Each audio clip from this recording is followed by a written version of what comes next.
Welcome to പ്രിപ്സ്കേൽ.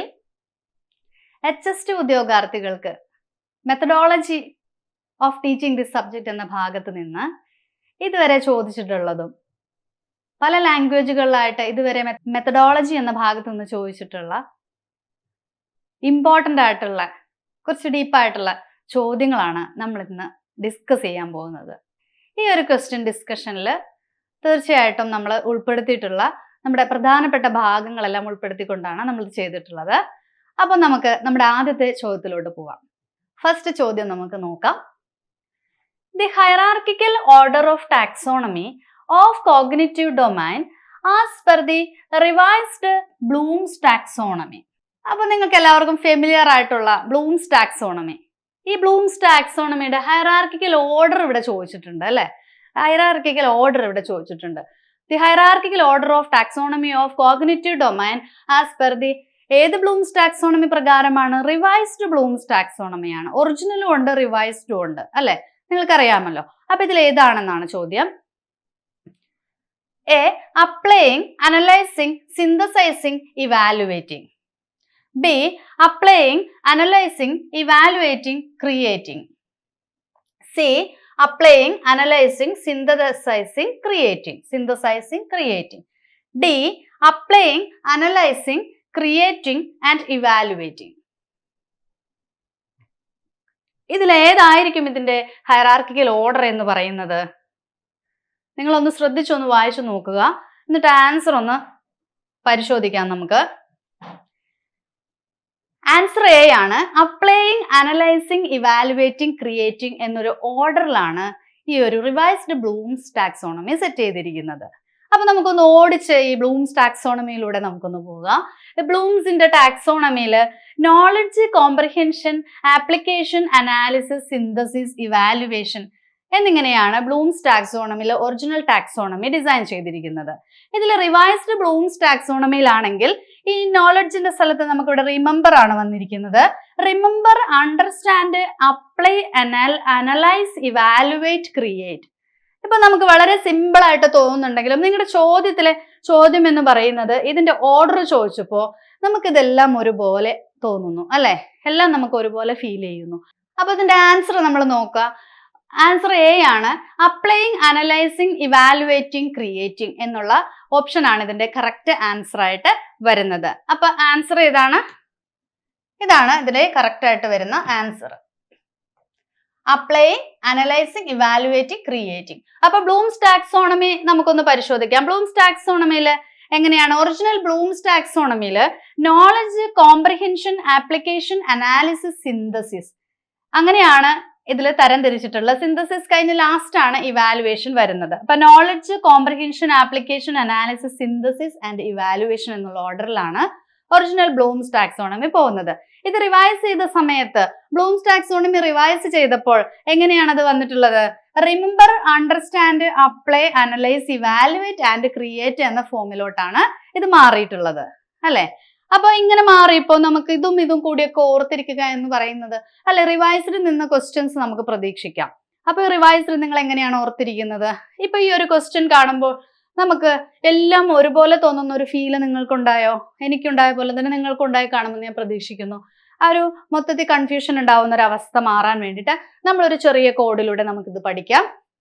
അപ്പൊ ഇതിന്ന് 6 നമ്മൾ എടുത്തിട്ടുണ്ട്. ഫസ്റ്റ് ലെറ്റർ നമ്മൾ കോഡിലോട്ട് നമ്മൾ മാറ്റാൻ പോവുകയാണ്. UN എന്ന് പറയുന്ന 2 വേർഡുകൾ നമ്മൾ കോഡിലോട്ട് മാറ്റാൻ പോവുകയാണ്. APP, A, VA, O. Okay. അപ്പോൾ നമ്മൾ ഈ ഒരു ഫോർമാറ്റിലിട്ട് ഇതിനെ മാറ്റാൻ പോവുകയാണ്.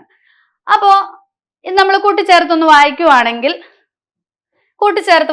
നമുക്കിതിനെ ഇങ്ങനെ വായിക്കാം. റൺ എങ്ങനെ വായിക്കാം? Run app.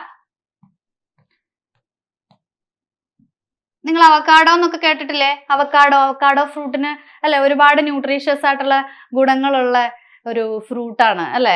അപ്പൊ അവക്കാഡോയെ നമ്മൾ ഓർത്തിരിക്കണം. അത് അവക്ക് എന്നുള്ള ഒരു ടൈമിലോട്ടാണ് നമ്മൾ മാറ്റാൻ പോണേ, അവക്കാഡോ അല്ല കേട്ടോ. അപ്പൊ റൺ ആപ്പ് അവക്ക് എന്താണ്? ഓരോരുത്തർക്കും ഓരോ ആപ്പ് ഉണ്ട് അല്ലെ? പ്രിപ്സ്കെയിൽ ആപ്പിൽ ക്ലാസ്സിലിരിക്കുന്ന ഒരുപാട് പേര് ഇപ്പോൾ ഈ വീഡിയോ കാണുന്നുണ്ടാവും. അതുപോലെ മറ്റു ആപ്പുകളിൽ ജോയിൻ ചെയ്തവരുണ്ടാവും. ഓരോരുത്തർക്കും ഓരോ ആപ്പ് ആയിരിക്കും അല്ലെ? അപ്പൊ നോക്കുക, ഇപ്പൊ ഈ റൺ ആപ്പ് ഇവളെ സംബന്ധിച്ച് ഈ പരീക്ഷയിൽ ഈ ക്വസ്റ്റ്യൻ അറ്റൻഡ് ചെയ്യാൻ പോകുന്ന ഈ കോഡിട്ട് പഠിക്കുന്ന ആളെ സംബന്ധിച്ച് ഏത് ആപ്പിലാണ് ഇവർ പഠിക്കുന്നത്? റൺ ആപ്പാണ്. അപ്പൊ അവക്ക് ഉള്ള ആപ്പിന്റെ പേരാണ് റൺ ആപ്പ്.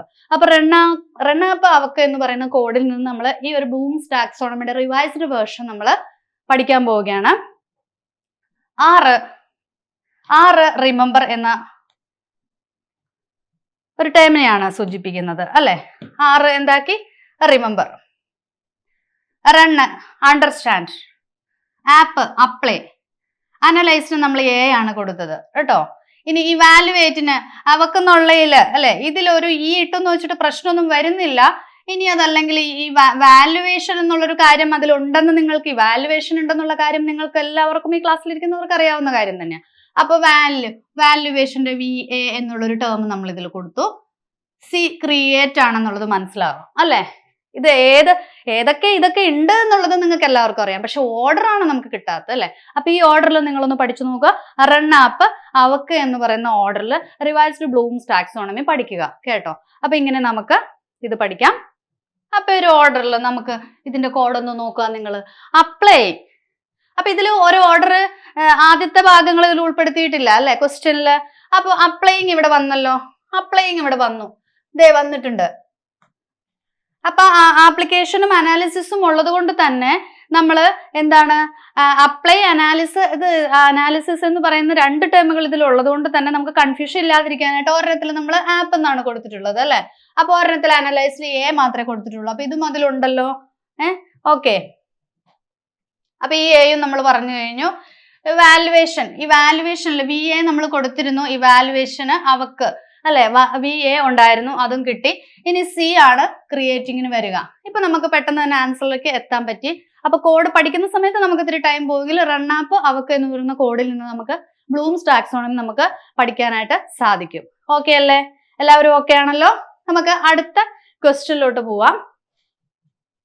അടുത്ത ക്വസ്റ്റ്യൻ എന്ന് പറയുന്നത് which among the following describes the relationships between the teacher and the people in a classroom which follows concept attainment model? Which among the following describes the relationship between teacher and the people in a classroom which follows concept attainment model? Concept attainment ആയിരിക്കണം ഇതിൽ model follow ചെയ്യേണ്ടത് അല്ലെ? അങ്ങനെ follow ചെയ്ത് വരുന്ന ഏത് teacher people റിലേഷൻഷിപ്പിനെ class റൂമിൽ ഇത് ചെയ്യുന്ന ഇതിൽ ഏതാണെന്നാണ് പറയുന്നത്. കൺസെപ്റ്റ് അറ്റൈൻ മോഡൽ ഫോളോ ചെയ്തുകൊണ്ട് ക്ലാസ് റൂമിൽ ടീച്ചർ പീപ്പിൾ റിലേഷൻഷിപ്പിനെ ഡിസ്ക്രൈബ് ചെയ്യുന്ന ഒരു മോഡലിനെ കുറിച്ചാണ് ഇവിടെ ചോദിക്കുന്നത്. ഓക്കെ, ഓപ്ഷൻസ് നോക്കാം നമുക്ക്. Options: A, syntax, B, social system, C, principle of reaction, D, support system. ഈ ഒരു പോർഷൻ കവർ ചെയ്തവർക്ക് അറിയാം ഇത് കുറച്ച് ഡിഫിക്കൽട്ട് ആയിട്ടുള്ള മേഖലയാണ്. പക്ഷെ നമുക്ക് ഈസി ആയിട്ട് പഠിക്കാൻ പറ്റുന്ന വഴികളുണ്ട്.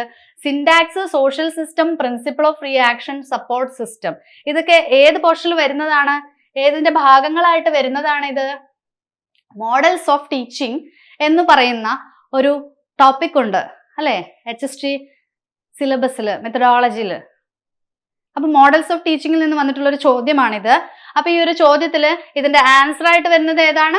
Social സിസ്റ്റത്തിലാണ്.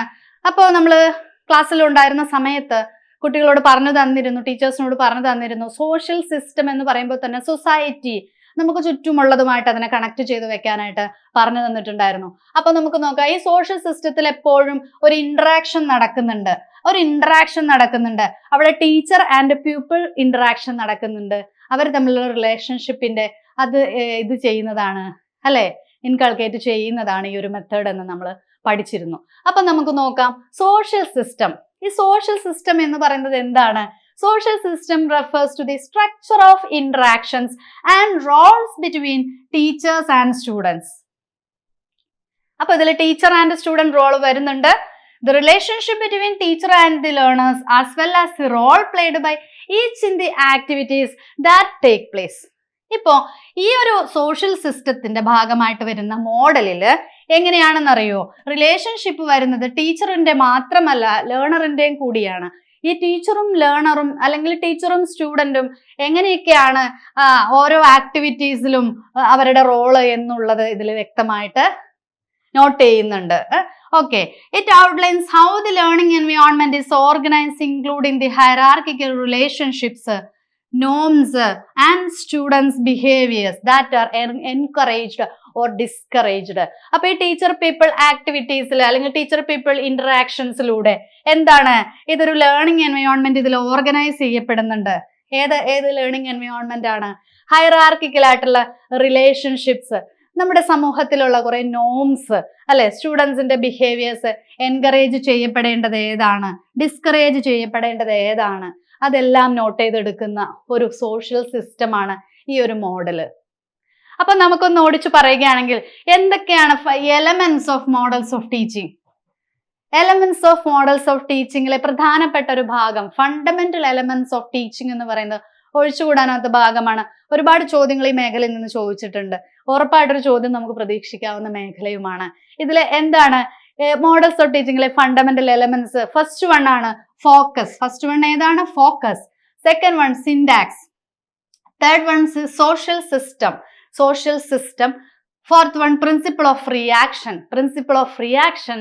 Support system. Application of the model or context. Application of the model or context. അതുപോലെ എഫക്റ്റുകൾ പറയുന്നുണ്ട് അല്ലെ, എഫക്ട്സ് ഓഫ് ദി മോഡൽ. അതിൽ ഇൻസ്ട്രക്ഷണൽ മോഡലും നർച്ചറന്റ് മോഡൽ, നർച്ചറിന്റെ എഫക്റ്റും, ഇൻസ്ട്രക്ഷണൽ എഫക്റ്റും നർച്ചറിന്റെ എഫക്റ്റും ക്ലാസ്സുകളിൽ ഡിസ്കസ് ചെയ്തിട്ടുണ്ട്. അപ്പോ അല്ലാത്തവര് എന്താണ് ഈ ഇൻസ്ട്രക്ഷണൽ എഫക്റ്റും നർച്ചറിന്റെ എഫക്റ്റും വളരെ ഇമ്പോർട്ടന്റ് ആണ്, പഠിച്ചു വെക്കുക. അപ്പോൾ ഈ ഒരു ഇതിന്ന് ചോദ്യങ്ങൾ നമുക്ക് ചോദിച്ചിട്ടുണ്ട്. അപ്പൊ ഇതിന്റെ ഏത് ഭാഗത്ത് നിന്നാണ് ഈ ചോദ്യം വന്നിട്ടുള്ളത്? ഈ സോഷ്യൽ സിസ്റ്റത്തിൽ നിന്ന്, ഈ എലമെന്റ്സ് ഓഫ് മോഡൽസ് ഓഫ് ടീച്ചിങ്ങിലെ ഈ ഒരു സോഷ്യൽ സിസ്റ്റത്തിൽ നിന്നാണ് ഈ ഒരു ചോദ്യം വന്നിരിക്കുന്നത്. അപ്പൊ നിങ്ങൾ നോട്ട് ചെയ്യുക, ഈ സോഷ്യൽ സിസ്റ്റം എന്ന് പറയുന്നത്. നമ്മുടെ ചോദ്യത്തിലോട്ട് നമുക്ക് ഒന്നുകൂടെ ഒന്ന് തിരിച്ചു പോകാം. Which among the following describes the relationship between the teacher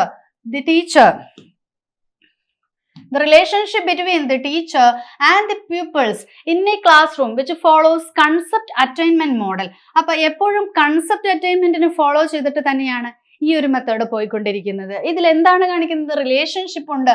ടീച്ചറുടെയും സ്റ്റുഡന്റിന്റെയും പീപ്പിളിന്റെയും relationship ഇതിൽ കാണിക്കുന്നുണ്ട് എന്ന് പറയുന്ന ആ ഒരു സെൻറ്റൻസിൽ നിന്ന് തന്നെ നമുക്ക് ഇത് മോഡൽ ഏതാണെന്ന് നമുക്ക് അസ്യൂം ചെയ്യാനായിട്ട് കഴിയും. അപ്പോൾ ഇത് കൺസെപ്റ്റ് അറ്റൈൻമെന്റ്, ബ്രൂണറുടെ കൺസെപ്റ്റ് അറ്റൈൻമെന്റ് മോഡലുമായിട്ട് അതിനെ അടിസ്ഥാനപ്പെടുത്തിയിട്ടാണ്, ഓരോ ലേണിംഗ് തിയറീസിനെ അടിസ്ഥാനപ്പെടുത്തിയിട്ടാണ് ഓരോ മോഡൽസ് ഓഫ് ടീച്ചിങ്ങും സെറ്റ് ചെയ്തിരിക്കുന്നത്. അപ്പോൾ ഇതിൽ കൺസെപ്റ്റ് അറ്റൈൻമെന്റ് മോഡലിനെയാണ് ഇത് ഫോക്കസ് ചെയ്തിട്ടുള്ളത് എന്ന് ഓർത്തു വെക്കുക കേട്ടോ. നമുക്ക് അടുത്ത ചോദ്യത്തിലോട്ട് പോവാം. A teaching method in which the student is put in the position of A pioneer and he or she finds his or her along the path of knowledge as did those who first discovered the facts, principles and laws which are now known to all is. ഇച്ചിരി വലിയ ചോദ്യമാണ് അല്ലെ, വലിയ ചോദ്യമാണ്. പക്ഷെ നമ്മളൊരു ചോദ്യം കിട്ടുമ്പോൾ അതിനെന്താണ്, നമ്മളൊന്ന് മനസ്സിരുത്തി ഒന്ന് വായിക്കുക, അതിനെ സ്പ്ലിറ്റ് ചെയ്തൊക്കെ വായിക്കാനായിട്ടുള്ള ഒരു ശ്രമം നടത്തുക. നിങ്ങളൊന്നുകൂടെ ഒന്ന് വായിച്ചു നോക്കിയേ. ഇതെന്താണ്? ഈ ഒരു ടീച്ചിങ് മെത്തേഡിനെ കുറിച്ച് ഇതിൽ പറയുന്നുണ്ട് അല്ലെ. ഒരു ടീച്ചിങ് മെത്തേഡാണ്. സ്റ്റുഡന്റ് എന്താണ്? ഒരു പൈനിയറിന്റെ റോളിലാണ്. സ്റ്റുഡന്റ് ഒരു പൈനിയർ ആണ് ഇവിടെ അല്ലെ. അതുപോലെ ഫൈൻഡ് ചെയ്യുന്നുണ്ട് അല്ലെ. She finds his or her along the path of knowledge as did those who first discovered the facts.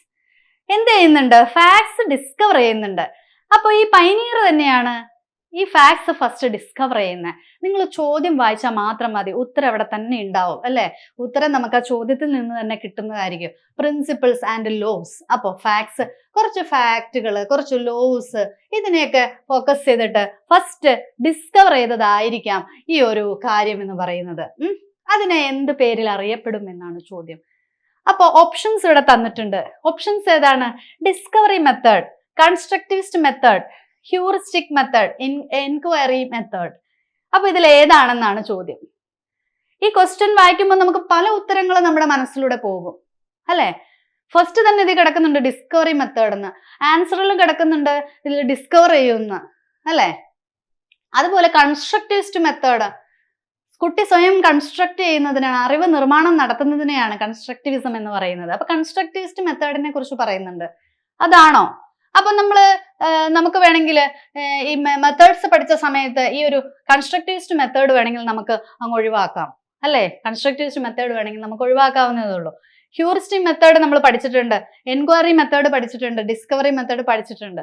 അപ്പോൾ ഇതിൽ ഏതാണെന്നാണ് ചോദ്യം. അപ്പോൾ നമുക്ക് ഇതിന്റെ ആൻസറിലോട്ട് പോവാം. ഇതിന്റെ ആൻസർ എന്ന് പറയുന്നത് ഏതാണ്? ഹ്യൂറിസ്റ്റിക് മെത്തേഡ് ആണ്. ഏതാണ്? ഹ്യൂറിസ്റ്റിക് മെത്തേഡ് ആണ്. ഹ്യൂറിസ്റ്റിക് മെത്തേഡ് എന്ന് പറയുന്നത് ഇമ്പോർട്ടന്റ് ആണ്, ചോദ്യങ്ങൾ വരുന്ന മേഖലയാണ്. ഹ്യൂറിസ്റ്റിക്കിനെ കുറിച്ച് നമുക്ക് പഠിക്കാം. ഇതിന്റെ ടേമിന്റെ അർത്ഥം മാത്രം പഠിച്ചു വെച്ചാൽ തന്നെ ഇതിന്റെ ആൻസർ നിങ്ങൾക്ക് കിട്ടുന്നതാണ്. ഹ്യൂറിസ്റ്റിക് എന്ന് പറയുന്ന ഈ ഒരു ടേം തന്നെ ഒറിജിൻ ചെയ്തിട്ടുള്ളത്, ഡിറൈവ് ചെയ്തിട്ടുള്ളത് ഗ്രീക്ക് വേർഡിൽ നിന്നാണ്. അപ്പൊ ഇതിന്റെ എന്ത് ഒറിജിൻ ആണുള്ളത്? ഗ്രീക്ക് ഒറിജിൻ ആണ് ഹ്യൂറിസ്റ്റിക് എന്ന് പറയുന്ന വേർഡിനുള്ളത്. അപ്പോൾ ഈ ഗ്രീക്ക് ഒറിജിൻ വരുന്ന ഈ ഹ്യൂറിസ്കോ എന്ന് പറയുന്ന പദത്തിൽ നിന്നാണ് ഈ ഒരു ഹ്യൂറിസ്റ്റിക് എന്നുള്ള വാക്ക് ഉണ്ടായിട്ടുള്ളത്.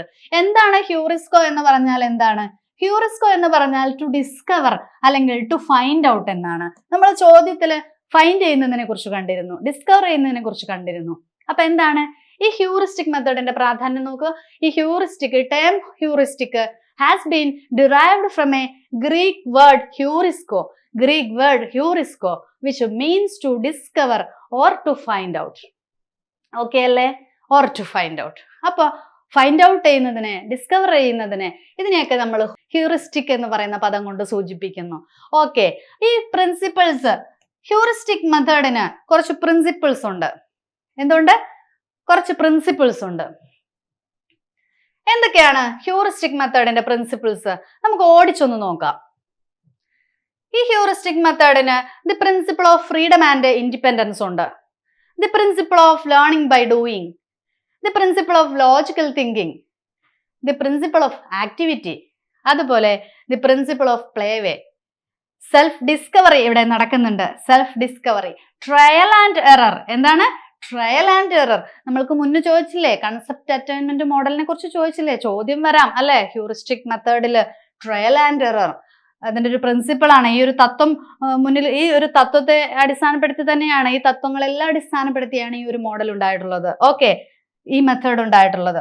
പ്രോബ്ലം സോൾവിങ് നടക്കുന്നുണ്ട്, ക്രിട്ടിക്കൽ തിങ്കിങ്, ഇതെല്ലാം ഇമ്പോർട്ടന്റ് ആണ്.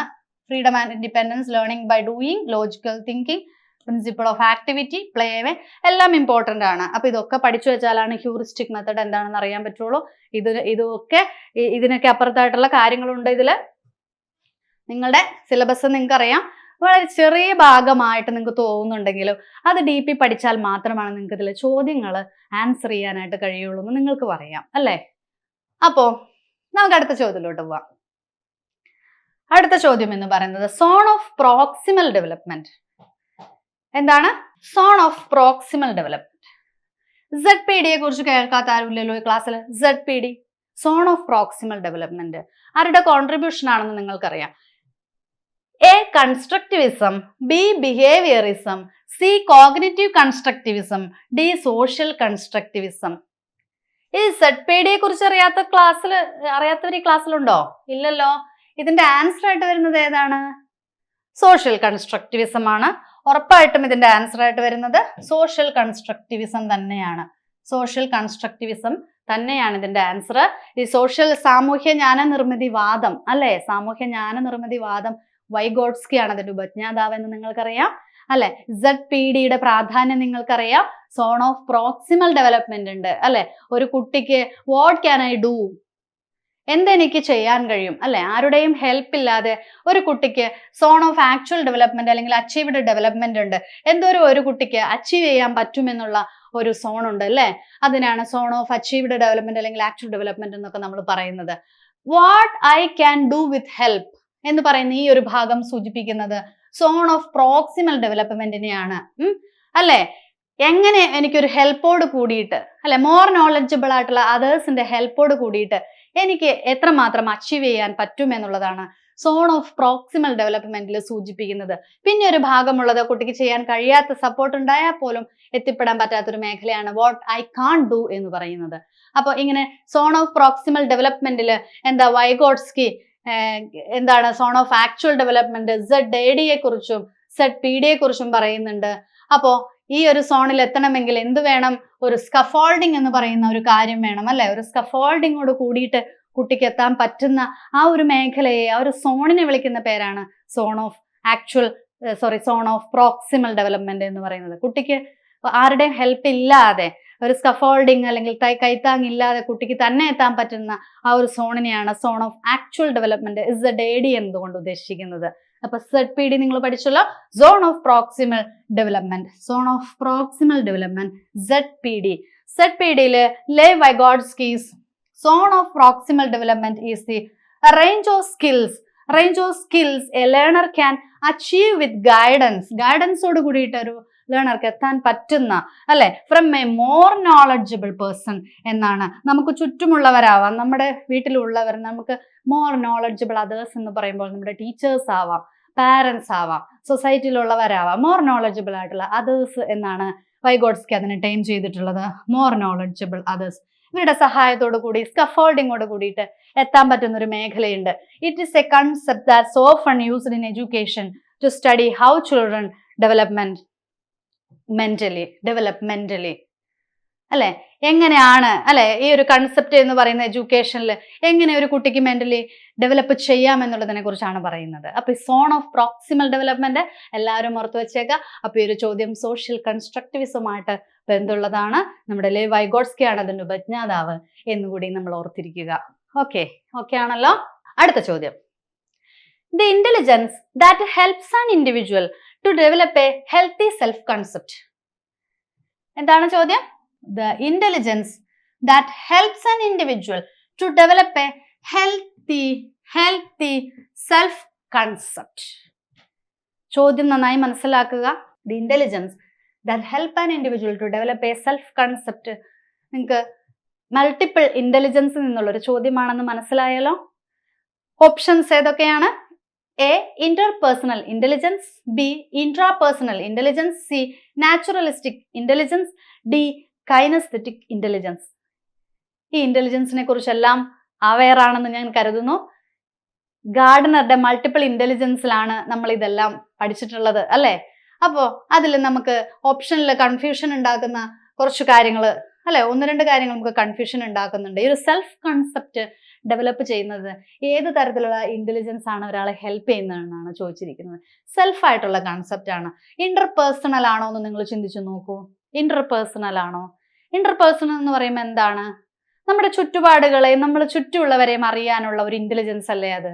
ആ ഒരു ഇന്റലിജൻസ് ഉള്ളവർക്ക് നമ്മുടെ ചുറ്റുമുള്ളവരെ മനസ്സിലാക്കാൻ ഇന്റലിജൻസ് അല്ലെ, ഇന്റർപേഴ്സണൽ ഇന്റലിജൻസ് എന്ന് പറയുന്ന മറ്റുള്ളവരുടെ ഇമോഷൻസ് മനസ്സിലാക്കാനും മറ്റുള്ളവരുടെ കാഴ്ചപ്പാടുകൾ മനസ്സിലാക്കി പ്രവർത്തിക്കാനും അവരുടെ ഒരു വിഷമം വരുമ്പോൾ അതിൽ എമ്പത്തറ്റിക് ആവാനും ഒക്കെയുള്ള ഒരു ഇന്റലിജൻസ് ഉണ്ട് ചിലർക്ക്.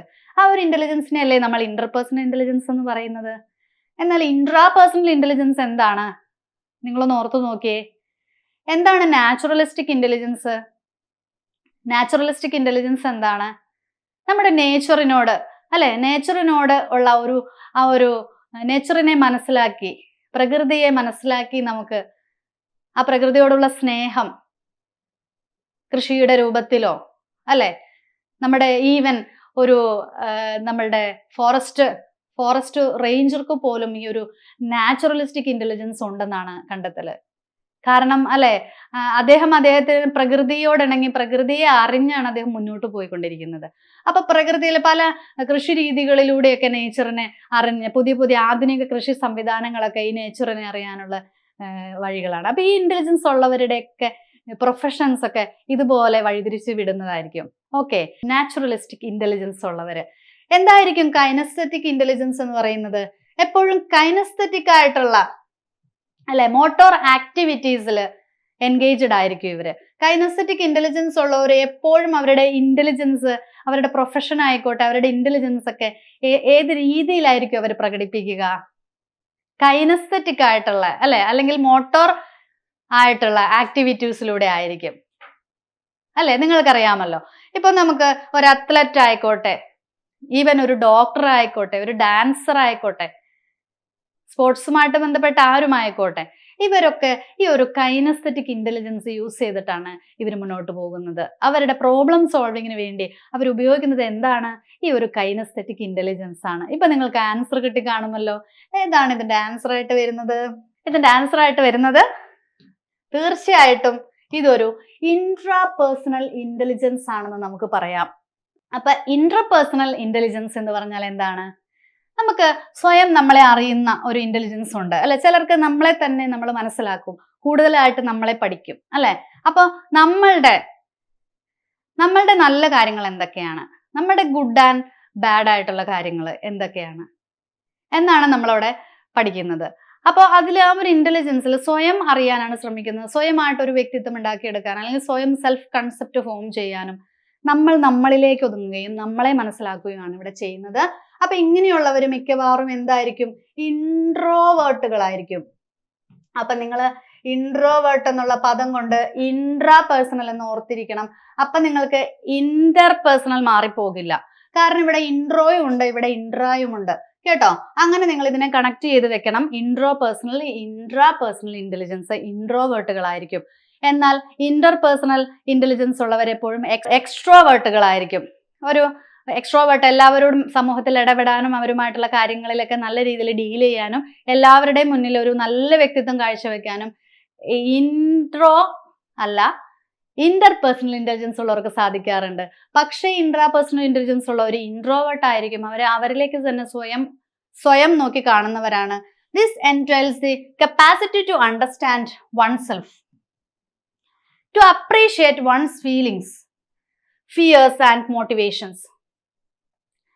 അപ്പോൾ നമ്മുടെ തന്നെ ഫിയേഴ്സ്, നമ്മുടെ തന്നെ മോട്ടിവേഷൻ ആവുകയും എല്ലാ രീതിയിലുള്ള ഫീലിങ്സ് മനസ്സിലാക്കുകയും ചെയ്യുന്നവരാണ് ഈ ഒരു ഇൻട്രാപേഴ്സണൽ ഇന്റലിജൻസ് ഉള്ളവർക്ക്. ഇപ്പൊ നമ്മളെ തന്നെ ആയിരിക്കും നമുക്ക് വേണ്ടിയിട്ട് ഒരു റോൾ മോഡൽ ആക്കുക, നമ്മളെ തന്നെ റോൾ മോഡൽ ആക്കുന്നു. അതുപോലെ നമ്മുടെ തന്നെ ജീവിതം നയിക്കാനായിട്ട് നമ്മൾ തന്നെ ഉണ്ടാക്കിയെടുത്ത സെൽഫ് കൺസെപ്റ്റുകളായിരിക്കും യൂസ് ചെയ്യുക. അങ്ങനെ ഒരു പേഴ്സണാലിറ്റി ആയിരിക്കും ഇവർ ബിൽഡ് ചെയ്യുക. ഇങ്ങനെയുള്ള കരിയേഴ്സ് ഒക്കെ ഉള്ളവര് ഈ ഇന്റലിജൻസ് യൂസ് ചെയ്യുന്നവരാണെന്ന് പറയാം നമുക്ക്. ഫിലോസഫി അല്ല, ഫിലോസഫിക്കലായിട്ട് ബന്ധപ്പെട്ട ഫിലോസഫി തത്വങ്ങളൊക്കെ പറയും അല്ലെ. അപ്പൊ ഈ ഫിലോസഫേഴ്സ് കുറച്ച് ഇൻട്രോവേർട്ടുകളായിട്ട് ലോകത്തെ അറിയാനും നമ്മളെ തന്നെ അറിയാനും അല്ലെ, കുറച്ചുകൂടെ വലിയ വലിയ കാര്യങ്ങൾ. സൈക്കോളജിസ്റ്റുകളൊക്കെ അങ്ങനെയാണ്, തിയോളജിയൻസും അങ്ങനെയാണ്, ലോയേഴ്സും അങ്ങനെ തന്നെയാണ്, റൈറ്റേഴ്സും അങ്ങനെയൊക്കെ തന്നെയാണ്. കുറേയും എന്താണ് ആ ഒരു അണ്ടർസ്റ്റാൻഡ്, നമ്മളെ മനസ്സിലാക്കാനുള്ള ഒരു കഴിവുണ്ടാവും എന്നാണ് പറയുന്നത്. ഈ ഒരു ഇന്റലിജൻസ് ഉള്ളവർക്ക് തന്നെ വർക്ക് ചെയ്യാനായിരിക്കും കൂടുതൽ ഇഷ്ടം എന്നുള്ള കാര്യം കൂടി ഒന്ന് ഓർത്ത് വെച്ചേക്കുക. ഓക്കെ, അപ്പൊ അത്ര ഓക്കെ ആണല്ലോ.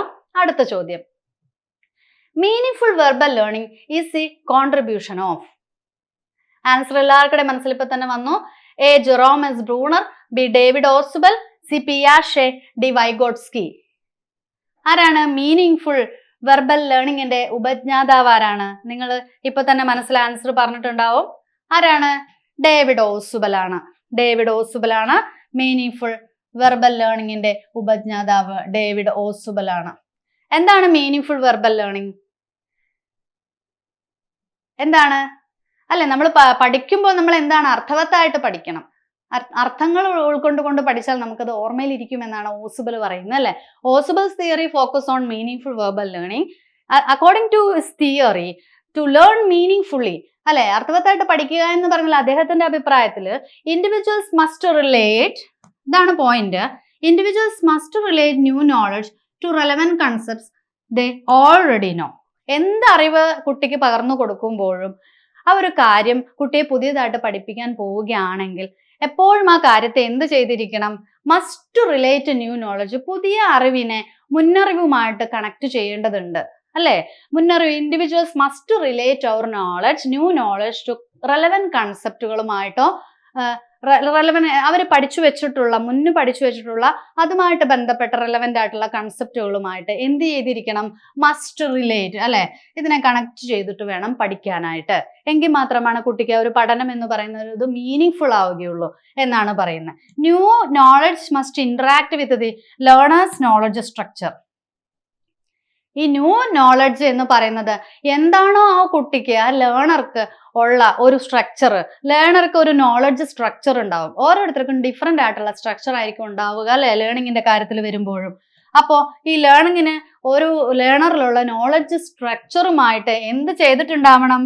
മസ്റ്റ് ഇന്ററാക്ട് എന്നാണ് ഓസ്വെൽ പറയുന്നത്. New knowledge must interact with the learner's knowledge structure എന്ന് വേണമെങ്കിൽ നമുക്ക് പറയാം ഇതിനെ. ഓക്കെ, അപ്പോ ഓസ്വെലിന്റെ മീനിങ്ഫുൾ വെർബൽ ലേണിങ്ങിനെ കുറിച്ചാണ് നമ്മൾ പറഞ്ഞുകൊണ്ടിരിക്കുന്നത്. ഓസ്വെൽസ് തിയറി എപ്പോഴും മീനിങ്ഫുൾ വെർബൽ ലേണിംഗ്. ഇൻഡിവിജ്വൽസ് എന്താണ്?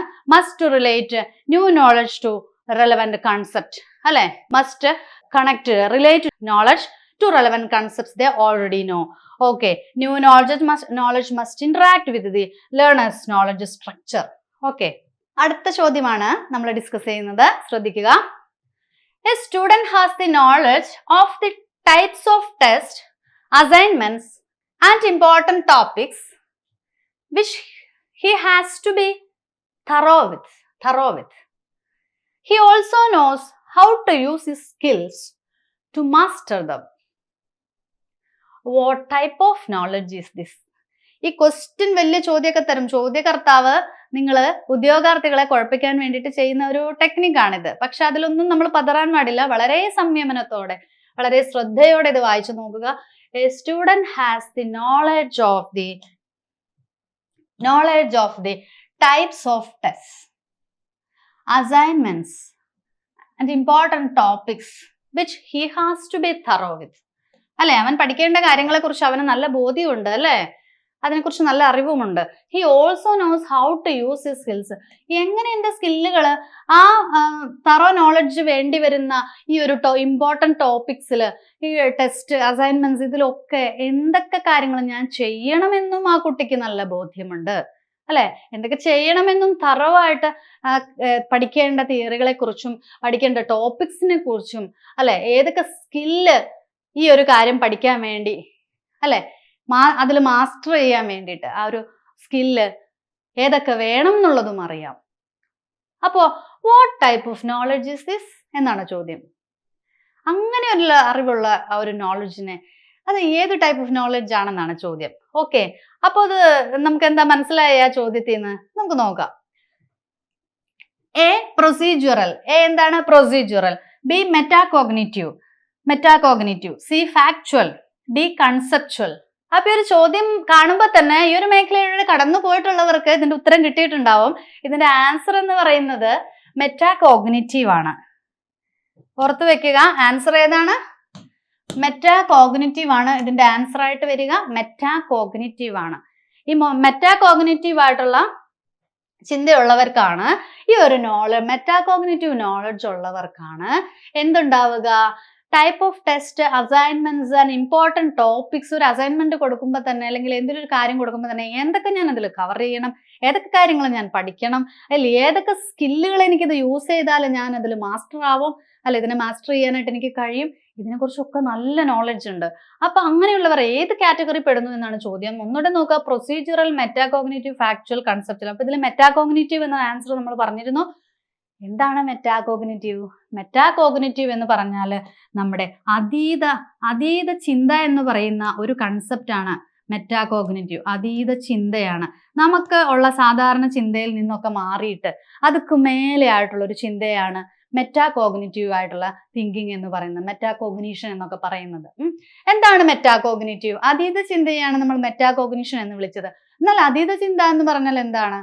നമ്മുടെ തിങ്കിങ് ആണോ? അല്ല, അതൊക്കെ മേലെയാണെന്ന് നമുക്ക് ഓർത്തു വെക്കാം. Metacognition is thinking about thinking, അല്ലെ? നമ്മളിപ്പോ ചിന്തിക്കുന്നത് എന്താണ്, അതിനെക്കുറിച്ച് ചിന്തിക്കുന്നതാണ് മെറ്റാകോഗ്നിഷൻ എന്ന് പഠിച്ചു വെക്കുക. അപ്പൊ metacognition is thinking about thinking which involves understanding and monitoring one's own cognitive processes. എന്താണ് വൺസ് ഓൺ കോഗ്നിറ്റീവ് പ്രോസസ്സുകൾ? നമ്മുടെ തന്നെ കോഗ്നിറ്റീവ് പ്രോസസ്സുകൾ മനസ്സിലാക്കാനും സ്ട്രാറ്റജീസ് ഒക്കെ മനസ്സിലാക്കാനും പഠിക്കാനുമുള്ള കഴിവിനെയാണ് മെറ്റാകോഗ്നിഷൻ എന്ന് പറയുന്നത്. It encompasses knowledge about one's cognitive processes, experiences during തിങ്കിങ്ങിൽ ഉണ്ടാവുന്ന എക്സ്പീരിയൻസസ് വരെ ഇതിലെന്താണ് ആ ഒരു നോളജ് വരെയുള്ള വ്യക്തിയാണ് മെറ്റാകോഗ്നിറ്റീവ് ആണെന്ന് പറയാം നമുക്ക്. സ്ട്രാറ്റജീസ് കൺട്രോൾ ചെയ്യാനായിട്ടും എങ്ങനെ തിങ്കിങ്ങിനെ റെഗുലേറ്റ് ചെയ്യാൻ കഴിയുമെന്നും ഒക്കെ അറിവുള്ള വ്യക്തിയാണ് മെറ്റാകോഗ്നിറ്റീവ് ആയിട്ടുള്ള തിങ്കിങ് ഉള്ളവര്. Okay, metacognition is being aware of how you learn and think. എങ്ങനെ നിങ്ങൾ പഠിക്കുന്നു അല്ലെ, എങ്ങനെ പഠിക്കുന്നു, എങ്ങനെ തിങ്ക് ചെയ്യുന്നു, then using that awareness to improve your learning and thinking. നമ്മൾ എങ്ങനെ പഠിക്കണം, നമ്മൾ എങ്ങനെ തിങ്ക് ചെയ്യണം എന്നതിനെ കുറിച്ച് നമ്മൾ പഠിച്ചിട്ട് അത് നമ്മളുടെ ലേണിങ്ങിലും തിങ്കിങ്ങിലും ഒക്കെ അപ്ലൈ ചെയ്യുന്ന ഒരു രീതിയുണ്ട്. അതിനെയാണ് മെറ്റാ കോഗ്നിഷൻ എന്ന് പറയുന്നത്. അപ്പൊ ഞാൻ പറഞ്ഞ പോലെ അതുക്ക് മേലെ, നമ്മുടെ ചിന്തകളെക്കാളും ഒക്കെ മേലുള്ള ചിന്തയാണ്, അതീത ചിന്തയാണ് മെറ്റാ കോഗ്നിഷൻ എന്നതുകൊണ്ട് ഉദ്ദേശിക്കുന്നത്. അപ്പൊ ചോദ്യം കണ്ടപ്പോൾ നമുക്ക് മനസ്സിലായല്ലോ, ഇത് നോർമൽ അല്ലല്ലോ, ഇത് കുറച്ചുകൂടെ മുകളിലല്ലേ അല്ലെ, അതുക്ക് മേലെ അല്ലേ എന്ന് മാത്രം ചിന്തിക്കുക കേട്ടോ ചോദ്യം കാണുമ്പോൾ. അപ്പൊ നമുക്ക് ഇവിടെ തന്നിട്ടുണ്ട് കേട്ടോ. അടുത്ത ചോദ്യം സിമ്പിൾ ആണ്, നല്ല ഇൻട്രസ്റ്റിംഗ് ആയിട്ടുള്ള ചോദ്യം. The tool in the hands of an artist. ചോദ്യം നോക്കാം. The tool in the hands of an artist. ആർട്ടിസ്റ്റിന്റെ കയ്യിൽ ആ ടൂളാണ്, അല്ലെങ്കിൽ ആ ആർട്ടിസ്റ്റിനെ ടീച്ചർ എന്ന് വിളിക്കുന്നു. To mould his materials. Materials ആരാണ്? സ്റ്റുഡൻസ് ആണ് മെറ്റീരിയൽസ് കേട്ടോ. സ്റ്റുഡിയോയിൽ വെച്ചിട്ടാണ് അത് മൗൾഡ് ചെയ്യുന്നത് ആർട്ടിസ്റ്റ്. സ്റ്റുഡിയോ ആണ് സ്കൂള്. മനസ്സിലായല്ലോ ചോദ്യം. Which is the tool mentioned in the statement. അപ്പൊ ഈ ഒരു ടൂളിന്റെ കയ്യില്, ഒരു ആർട്ടിസ്റ്റിന്റെ കയ്യിൽ ഒരു ടൂൾ ഉണ്ട്. ആ ടൂൾ ഏതാണെന്നാണ് ചോദ്യം. The tool in the hands of an artist to mould his material in the studio, which is the tool mentioned in the statement. Options നമുക്ക് നോക്കാം. Models of teaching, mastery learning, methods of teaching, curriculum. ഇതിലേതാണ് answer ആയിട്ട് വരിക? നിങ്ങൾ പ്രീവിയസിലൂടെയൊക്കെ cover ചെയ്ത് പോയവർക്ക് മനസ്സിലാവും. ഇതിന്റെ answer ആയിട്ട് വരുന്നത് ഏതാണ്? ഇതിന്റെ ആൻസർ ആയിട്ട് വരുന്നത് കരിക്കുലമാണ്. ഈ കരിക്കുലമാണ് അധ്യാപകന്റെ കയ്യിലുള്ള ആ ഒരു ടൂൾ എന്ന് പറയുന്നത്. ആ ഒരു ടൂൾ വെച്ചിട്ട് വേണമല്ലേ ഈ ഒരു സ്റ്റുഡിയോയില് ആർക്കിടെക്ചർക്ക് ഇത് എന്ത് ചെയ്തെടുക്കാൻ, മൗൾഡ് ചെയ്തെടുക്കാനായിട്ട് ഈ ഒരു മെറ്റീരിയല് അല്ലെ. അപ്പൊ നമുക്ക് നോക്കാം എന്താണ് ആർട്ടിസ്റ്റ് ഇവിടെ. Teacher is the creator and guide in the educational process. നിങ്ങൾക്ക് അറിയാമല്ലോ, മെറ്റീരിയൽസ് ആണ് ഇവിടെ students. Students are the materials that the teacher works with to help them develop. Okay. സ്റ്റുഡിയോന്റെ പ്രാധാന്യം എന്താണ്? സ്റ്റുഡിയോ സ്കൂളാകുന്നു അല്ലെ. The school or classroom is the environment. Classroom അല്ലെ, ഓർ ക്ലാസ് റൂം ആവാം, where the learning take place. Curriculum is the plan or set of guidelines that teachers use to structure learning and to help students achieve specific goals. എന്താണ് curriculum ഒന്ന് പറഞ്ഞു നോക്കിയേ. Curriculum means the plan അല്ലെ. ആ ഒരു plan വെച്ചിട്ടാണ് എല്ലാവരും മുന്നോട്ട് പോകുന്നത്. സ്കൂള് എന്ന് പറയുന്ന ആ ക്ലാസ് റൂം എന്ന് പറയുന്ന സ്റ്റുഡിയോയിലേക്ക് ഈ ആർക്കിടെക്ചേഴ്സ് മെറ്റീരിയൽസ് മൗൾഡ് ചെയ്യാനായിട്ട് പോവുകയാണ് അല്ലെ. ഈ മെറ്റീരിയൽസ് മൗൾഡ് ചെയ്യാനായിട്ട് പോവുകയാണ്. ആ ഒരു ശില്പി ഒരു ശില്പം ഉണ്ടാക്കാനായിട്ട് പോവുകയാണ്. ഈ ഒരു കരിക്കുലം എന്ന് പറയുന്ന ഒരു ടൂൾ യൂസ് ചെയ്തിട്ട് ഒരു സെറ്റ് ഓഫ് ഗൈഡ് ലൈൻസ് അടങ്ങിയിട്ടുള്ള, ടീച്ചേഴ്സിന്റെ സെറ്റ് ഓഫ് ഗൈഡ് ലൈൻസ് അടങ്ങിയിട്ടുള്ള, യൂസ് ടു എന്തിനാ യൂസ് ചെയ്യുന്നത്? ലേണിങ്ങിനെ സ്ട്രക്ചർ ചെയ്യുന്നുണ്ട് അല്ലെ. ലേണിങ്ങിന്റെ സ്ട്രക്ചർ അതിൽ വ്യക്തമായിട്ടുണ്ട്. അതുപോലെ സ്റ്റുഡൻസിന് ഓരോ സ്പെസിഫിക് ഗോൾസും, ഡിസൈഡ് ആയിട്ടുള്ള ഗോൾസ് ഏതൊക്കെയാണ്, സ്പെസിഫിക് ഗോൾസ് അച്ചീവ് ചെയ്യേണ്ടത് എന്നുള്ളത് വ്യക്തമായിട്ട് അതിൽ പറഞ്ഞിട്ടുണ്ട്. അത് അച്ചീവ് ചെയ്യാനായിട്ട് ഹെൽപ്പ് ചെയ്യുന്നതും എന്ത് തന്നെയാണ്? ഈ കരിക്കുലം തന്നെയാണ്.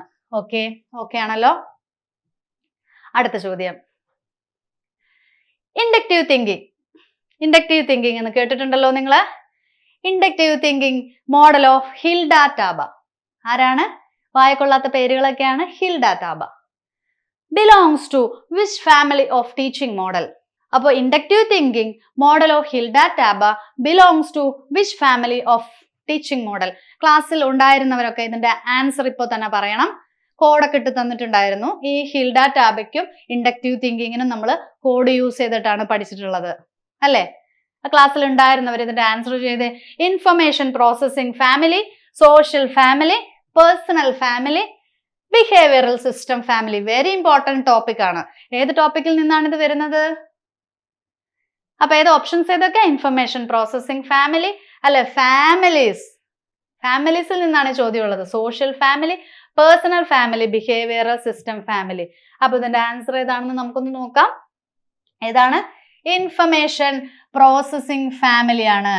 ഇത് families of models of teaching എന്ന് പറയുന്ന പ്രധാനപ്പെട്ട ഒരു ടോപ്പിക്കില് അതിലെ തന്നെ families of models of teaching എന്ന് പറയുന്ന ഒരു ഭാഗമുണ്ട്. അതിൽ നിന്ന് വന്നിട്ടുള്ള ചോദ്യമാണ്. ഡീപ്പാണ് ചോദ്യം അല്ലെ. Families of models of teaching എന്ന് പറയുന്നതിൽ നിന്നാണ് ഇൻഫർമേഷൻ പ്രോസസ്സിംഗ് വന്നിട്ടുള്ളത്. അതിൽ ഹിൽഡ ടാബ, ഇത് ഈ ഒരു കുറച്ച് പേരുകളുണ്ട്. നമ്മൾ കോഡൊക്കെ ഇട്ടിട്ട് ഇത് പഠിച്ചു വെച്ചിട്ടുണ്ടായിരുന്നു. എല്ലാവർക്കും കോഡ് ഉപയോഗിച്ചിട്ട് പഠിപ്പിച്ചു തന്നിട്ടുണ്ടായിരുന്നു. അത് പഠിക്കുക. അപ്പൊ അതുപോലെ families of models of teaching. ഈ families of models of teaching എന്ന് പറയുന്ന concept Bruce Joyce and Marsha വെയിലാണ് 1980 ഈ ഒരു കൺസെപ്റ്റ് കൊണ്ടുവന്നിട്ടുള്ളത്. ആരാണ്? ബ്രൂസ് ജോയ്സും മാർഷ വെയിലുമാണ് ഈ ഒരു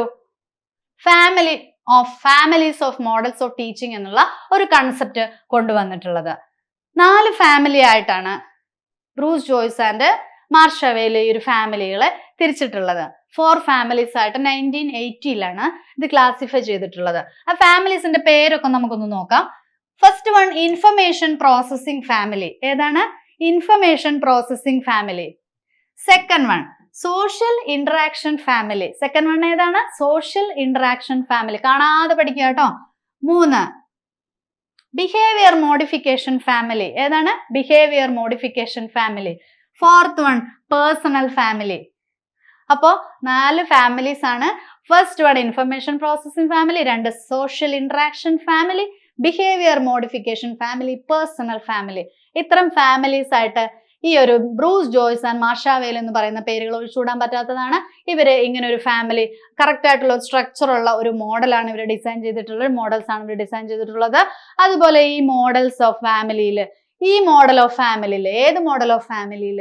ഈ ഇൻഫർമേഷൻ പ്രോസസ്സിംഗ് ഫാമിലിയിൽ ഉൾപ്പെട്ടിരിക്കുന്ന ഏതൊക്കെയാണ് എന്നാണ് നോക്കുന്നത്. Models, exponents. ഇത് ഈ മോഡൽ ആരാണ് എക്സ്പോണന്റ് ചെയ്തത് എന്ന് ഉള്ള കാര്യങ്ങളൊക്കെ നമുക്ക് ഇതിൽ പഠിക്കാനുണ്ട്. വിശദമായിട്ട് നമ്മുടെ ക്ലാസ്സിൽ എടുത്ത് തന്നിട്ടുണ്ട്. അപ്പൊ നമ്മളൊന്ന് നോക്കാൻ പോവാണ്. ഓടിച്ച് നമുക്കൊന്ന് നോക്കാം. എല്ലാം ഒന്ന് പെട്ടെന്ന് ഈ പേരുകൾ പഠിച്ചാൽ തന്നെ നിങ്ങൾക്ക് ഇതിന്റെ ആൻസർ കിട്ടും. അപ്പൊ നമുക്കിവിടെ പഠിക്കാൻ പോവാണ്. ഈ ഒരു മോഡലില് എന്താണ്? ഈ ഒരു മോഡലില് ഏതൊക്കെ ഫാമിലി ഉണ്ടെന്ന് നമുക്ക് നോക്കാം. First one concept attainment model. First one concept attainment model information processing ഫാമിലിയിൽ വരുന്നതാണ്. ജെറോമസ് ബ്രൂണർ ആണല്ലോ ഇതിന്റെ ഉപജ്ഞാതാവ്. ജെറോമസ് ബ്രൂണർ ആണ്. അടുത്തതാണ് advance organiser model. Advance organiser model David Ausubel ആണ്.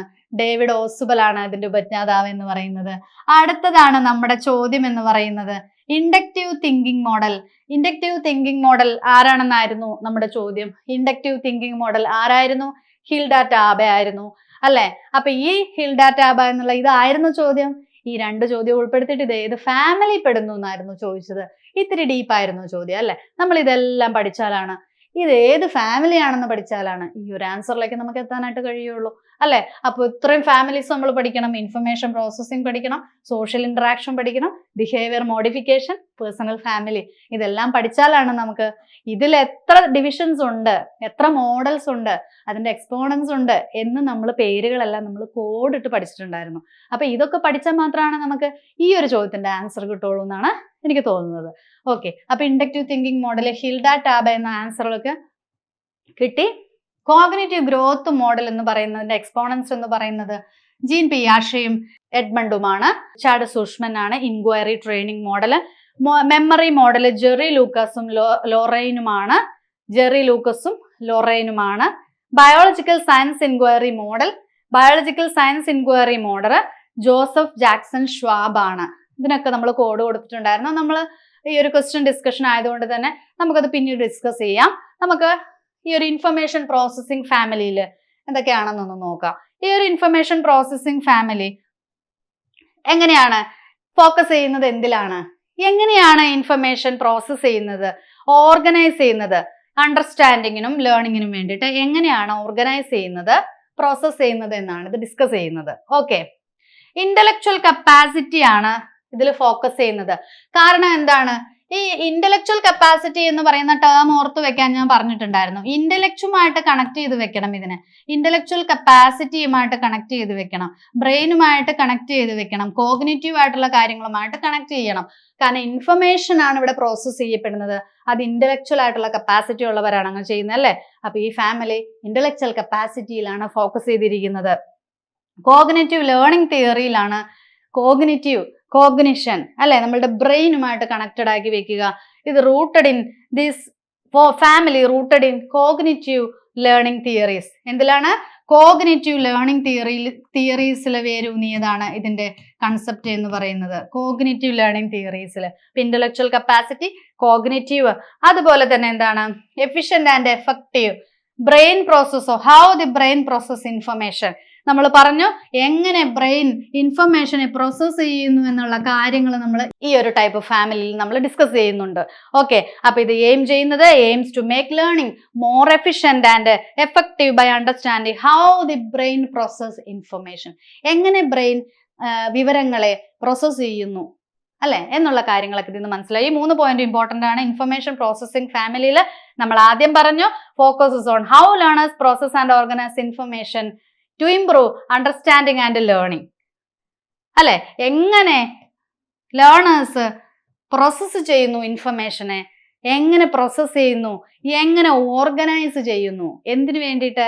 ലേണിങ്ങിനെ ഇംപ്രൂവ് ചെയ്യാനും അണ്ടർസ്റ്റാൻഡ് ചെയ്യാനും. അപ്പൊ പ്രോസസ് ഇൻഫർമേഷൻ എന്ന് പറയുന്ന ആദ്യം പറഞ്ഞ പോയിന്റ് ഓർത്ത് വെക്കുക. അത് ഇവിടെ ചോദ്യത്തിൽ തന്നെ ഉണ്ടല്ലോ, ഇൻഫർമേഷൻ പ്രോസസ്സിംഗിൽ തന്നെയുണ്ട്.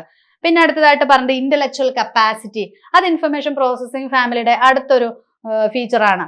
അടുത്തതായിട്ട് പറഞ്ഞത് കോഗ്നിറ്റീവ് ലേണിംഗ് തിയറീസിൽ റൂട്ടഡ് ആണ്. ഇതിന്റെ വേരുകൾ എവിടെയാണ് കിടക്കുന്നത്? കോഗ്നിറ്റീവ് ലേണിംഗ് തിയറി എന്ന് പറയുമ്പോൾ ഇന്റലക്ച്വലുമായിട്ട് ബന്ധമുണ്ട് അല്ലെ. അതുപോലെ ഇത് ഇത് എന്താണ് ബ്രെയിൻ പ്രോസസ് ഓഫ് ഇൻഫർമേഷനിലാണ് ഇതില് പഠിക്കുന്നത് കൂടുതലായിട്ടും അല്ലെ. അത്തരം കാര്യങ്ങൾ ഓക്കെ ആണല്ലോ. ഇച്ചിരി സ്പീഡ് കൂടി, പക്ഷെ എന്നാലും ഇത് നിങ്ങൾ ഒറ്റ സ്ട്രെച്ചിൽ തന്നെ പഠിക്കുക കേട്ടോ. അടുത്ത ചോദ്യത്തിലോട്ട് പോവാം. The educational objective that does not come under cognitive domain of Bloom's taxonomy. വീണ്ടും ബ്ലൂംസ് ടാക്സോണമിയിലോട്ട് നമുക്ക് പോവാം.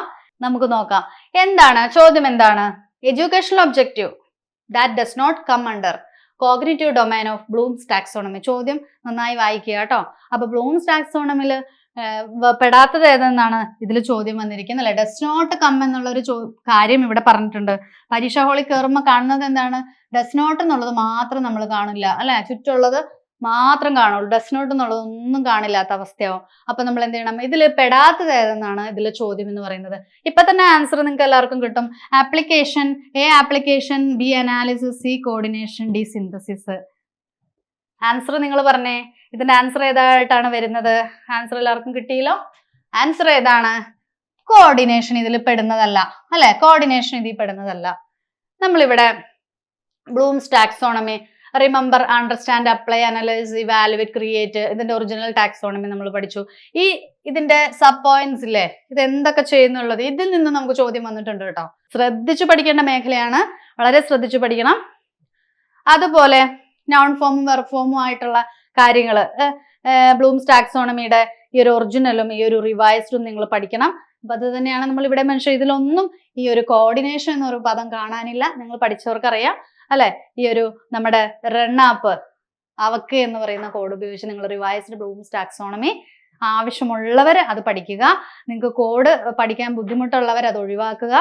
വേറെ കോഡിട്ട് നിങ്ങൾക്ക് പഠിക്കാം. നിങ്ങൾക്ക് എളുപ്പമുള്ള വഴികൾ സ്വീകരിക്കാം. എന്താണ്? ലക്ഷ്യമാണ് പ്രധാനം അല്ലെ, നമ്മുടെ മാർഗമല്ല എന്നുള്ളൊരു കാര്യം മാത്രം മനസ്സിൽ വെക്കുക.